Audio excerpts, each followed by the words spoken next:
عرب میں ایک سخی عورت رہا کرتی تھی جس کا نام ام جعفر تھا۔ وہ اللہ کے لیے لوگوں میں ایسے تقسیم کرتی تھی جسے دائیں ہاتھ سے دیتی تھی بائیں ہاتھ کو پتہ بھی نہیں چلتا تھا۔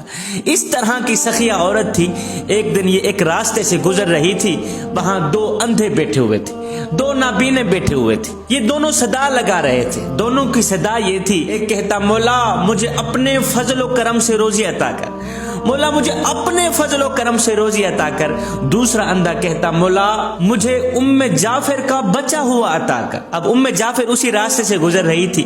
ام جعفر نے جب ان دونوں کی صدائیں سنی تو دونوں کو عطا کیا۔ ام جعفر نے یہ معمول بنا لیا، روزانہ اسی راستے سے جاتی، روزانہ ان دو نابینوں کو کچھ نہ کچھ عطا کرتی۔ جو شخص اللہ کا فضل طلب کر رہا تھا ام جعفر اسے 2 درہم دیتی اور ام جعفر کے فضل کے طلبگار کو ایک بھنی ہوئی مرغی عطا کرتی۔ دلچسپ بات یہ تھی کہ جیسے ہی ایک اندھے کو بھنی ہوئی مرغی ملتی تو وہ دوسرے اندھے کو 2 درہم میں بیچ دیتا، اس سے 2 درہم لے لیتا، مرغی بیچ دیتا۔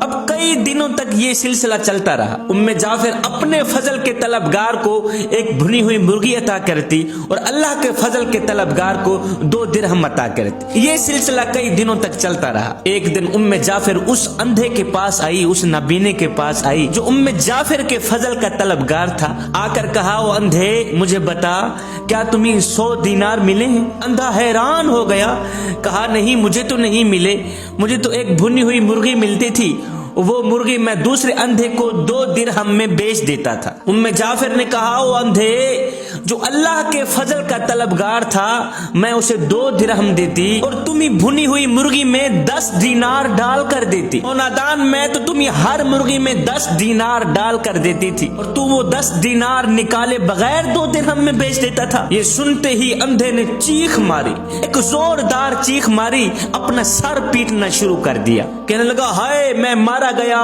میں لوٹا گیا، ہائے میری کم بختی، ہائے میری بدبختی، کاش کہ میں وہ مرغی 2 درہم میں نہ بیچتا، میرے 10 درہم مجھے بچ جاتے اور مرغی بھی بچ جاتی۔